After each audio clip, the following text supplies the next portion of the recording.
My name is Matt. I welcome you and thank you very much for coming. As you can see, there's been some last-minute sign-ups, and we didn't want to turn anyone away, so we've got a full house, sold-out show, definitely. So what's wrong with cooked food anyway? And it's like, wow, maybe we should have talked about that at the beginning. So we'll touch on that a little bit. So the idea of the food that we're doing here is that it's raw, organic, and vegetarian or vegan. And why that's important to me, and presumably you to some degree, is, I think organic is pretty obvious. It's a little strange that we still in this country have to pay for what we don't get when it comes to pesticides. That we have to pay a little more for organic produce, but it's definitely a worthwhile endeavor. And not only are you getting, food that doesn't have chemicals, you're also getting food with organics that has 30 to 50% more minerals, and it just means it's more nutritious, and that's the whole idea, right? That's why we're eating. So, in addition to that, though, it's also building a sustainable future and treating the planet with respect, and even things that don't have a lot of pesticides. You'll read, sometimes in magazines like, oh, don't, especially in this economy, like, don't waste your money on organic food. They don't even spray that much chemicals on certain things. But the point is that every time you buy something organic, you're saying, hey, organic is important, and you're supporting organic farmers, and you're not supporting huge agribusiness, which already has enough money and already has enough, sway on what's happening to the planet. So I personally like to buy organic everything, if that's an option, so that I can, because I'm voting with my dollars for what I believe is important, and I think that's very important. And then the other thing that we said it was organic, vegetarian, and I'm sure there's people who are not vegetarians, and that's great. The food that we're going to do today is all vegetarian. You can certainly do raw food that is not, but we focus on the vegetables. And then raw, which is the sort of the real kicker. And the idea with that, again, I was saying before, the real reason that we even get hungry and that we eat is to provide ourselves with nutrition. And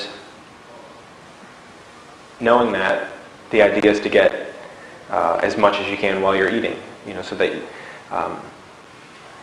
oftentimes people will find that when they're eating really poor quality food, they can just keep eating and eating, and they're still hungry. And they're like, why? I remember when I was a teenager, one morning I ate a full loaf of bread for breakfast. I was like in toast. I was just like, I'm hungry. It's like, but there was no, the body, when it's not being given what it wants, it says, I'm still hungry, I'm still hungry. So you can eat all kinds of poor quality food, but if you're not getting any nutrition, you're going to need to keep eating more. And we notice that a lot when people come to the restaurant. We'll bring out the plate, and then they're kind of a little worried that that's not going to be quite enough, but they don't even finish it, and they're like, wow, I can't believe how satisfied I am. So the point is, the nutritional content of the food is so high that your nutritional needs are being met with a smaller amount of food. And that's I think that's, in some ways, it's what it's the diet that everybody's been waiting for. Eat as much as you want, eat less, and get as much from it.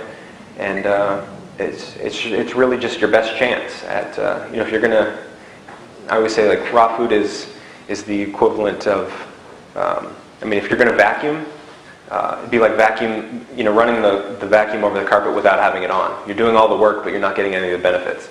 So raw food is like the vacuum on, I guess. And what we really mean is, what it really comes down to in physical terms of the food, it has a higher water content, right? Because it's not been cooked. When you're cooking something and steam is coming off, that means that's all the water content of the food going into the air. So we're always being told, drink more water. I think they're up to like 45 glasses a day now. Is that right? No, 8 to 10 glasses a day or something is what they tell you to drink, which is, it's great if you want to do that additionally. I find I can't really drink that much water. I have been lately because it's pretty hot. But But why that's so necessary for most people is because not only does the food they have not have any water, it also further dehydrates you in your attempts to digest the food, because everything that you eat needs to be turned into a liquid for you to digest it. So it's a lot easier to turn a cucumber into liquid than it is to turn a turkey sandwich into liquid, or a loaf of bread. So high water content, that's very important. And it's natural water. It's, you can't get any purer, more perfectly structured water than the water that's already in a fruit or vegetable, raw fruit or vegetable. And in addition to that, you'll probably know from reading some of the raw food literature, there's a lot of talk about enzymes. And enzymes are responsible for every metabolic process that happens in the body, from digestion to healing and cell repair to blinking your eyes. Like everything that happens is happening at some level because there's an enzymatic reaction that's happening. And how that affects digestion is, the strange truth is that there's actually only so many digestive enzymes that we have for our whole lives. And the idea with raw food is that they have all of their natural enzymes right in that package. So if you were to take an apple and just put it on this table and put a piece of bread on this table, we could come back in a week or 2 weeks or however long it takes, and the apple has everything in itself to digest itself. So you'll come back and it'll be broken down. It'll be, where the bread, the most that'll happen to bread that stays out for a couple of weeks is that it will be invaded by mold, which is an outside process that happens to it. It's not anything to do with the bread. Likewise, you could put a piece of bread in the ground and it wouldn't grow grain, but you could put an apple in the ground and it would grow an apple tree. So that's the potential that food has. If you think that way, an apple has so much power in the apple that it can actually grow an apple tree that has hundreds of apples on it, that have seeds that will grow hundreds of apples. I mean, that's a lot of potential energy.